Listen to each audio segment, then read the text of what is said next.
ये एक्चुअली मैं जब से आई हूँ पाकिस्तान में अवॉइड करती हूँ कि मैं इनके जो चनाब नगर का बाज़ार है उधर कुछ मैं लेना देना नहीं करूँ। मैं 1 रुपए की भी चीज़ जो है वो लेना इधर से अपने लिए हराम समझती हूँ।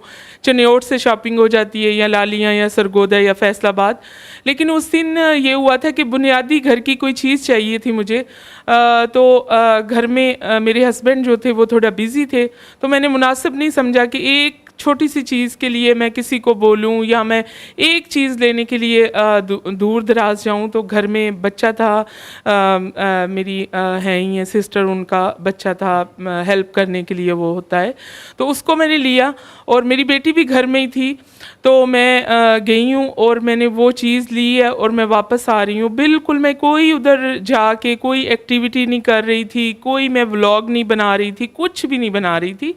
जस्ट मैंने वो एक प्लास्टिक की चीज़ ली है, डब्बा सा लेना था, वो लेके मैं वापस आ रही हूँ रिक्शे पे। और इन्होंने जो मेन एंट्रेंस है चनाब नगर की, बिल्कुल मेन रोड से उतरते ही जो मेन एंट्रेंस है, उधर एक लड़के ने मुझे ऐसे रोका। उसके साथ 1-2 लोग और भी खड़े थे लड़के। तो मैंने सोचा इसको शायद रिक्शे पे बैठना है, तो वो कहने लगा आप आगे नहीं जा सकती। मैंने कहा कि क्यों? कहता आप हमारे लिए मशकूक हैं।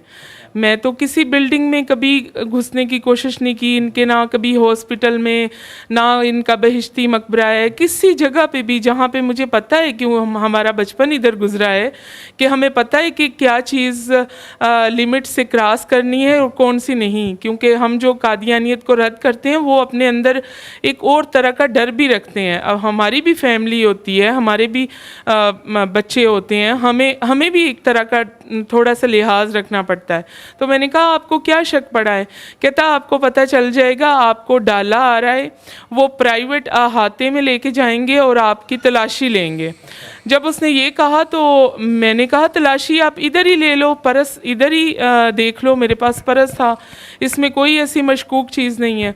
तो उसने आगे बढ़ के मेरे हाथ पे ऐसे कहा तेनू पता नहीं लगता तू अगे नहीं जा सकती।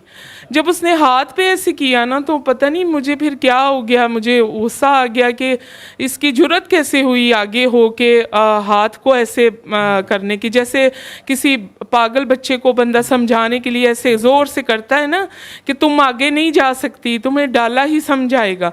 तो मैं फिर रिक्शे से उतर के मैंने कहा बुलाओ डाला, अब मैं तुम्हारा डाला ज़रूर देखूंगी। सुना बहुत है, जब से पैदा हुए हैं इनके डालों की दहशत जो है हमारे दिलों में है। छोटी छोटी बच्चियों को जहाँ से मर्ज़ी, जिसके मर्ज़ी घर से वो खेलने जाती थी घर से, तो कहते थे वो बच्ची ठीक नहीं है, डाला ले गया, डाला ले गया। वो माँ बाप शर्म के मारे बाहर निकलते ही नहीं थे। तो वो डालों के बारे में हमने बहुत सारी स्टोरियाँ जो सुनी हुई हैं। मैंने कहा आज मैंने डाला देख के ही जाना है। फिर वहाँ पे क्राउड बन गया, बहुत ज़्यादा मुसलमान, बहुत ज़्यादा लड़के लड़कियाँ, जिन्होंने मुझे शिकायत की कि बाजी हम ये चनाब नगर की मेन एंट्रेंस से गुज़रते हैं पढ़ाई के लिए, दवाई के लिए, या कोई फार्मेसी पे जाने के लिए, या बुनियादी कोई फ़ोटो कापी करवाने के लिए, तो हमें मशकूक नज़रों के अलावा हमारा बैग भी चेक करते हैं और साथ कभी पूछते हैं कौन सी तंजीम से हो, कौन सी डाला आ जाएगा, तुम्हें फ़लाँ जगह पे ले जाएंगे। तो कई बच्चियों ने कहा कि हमने अपना एजुकेशनल प्रोग्राम ही ख़त्म कर दिया है कि हम घर में कुछ छोटा मोटा काम कर लेंगी, हम आगे पढ़ते ही नहीं हैं। देखें इनकी दहशतगर्दी की वजह से लोग कितने ज़्यादा मुतासर हो रहे हैं। इर्द गिर्द के देहात में कहीं ऐसी सहूलियात नहीं है, आप मेरे साथ चल के देख सकते हैं, ना हॉस्पिटल की, ना एजुकेशन की, ना कॉलेजेस की, सारी सहूलियात जो हैं ये इनके पास हैं, इन्होंने अपने पंजों में रखी हुई हैं। तो जब कोई मुसलमान बच्चा बच्ची इस तरह इनहेरिसमेंट का शिकार होगा तो वो क्या पढ़ सकेगा, वो क्या अपने बाप की दवाई के लिए तो आपको आधी रात को भी आना पड़ सकता है ना। तो इस तरह से बहुत सारे बच्चे बच्चियों ने शिकायत की। तो फिर पुलिस उधर की मुकामी आ गई, उन्होंने फिर क्राउड को थोड़ा कम किया। वो लड़का तो इन्होंने फ़ौरन गायब कर दिया।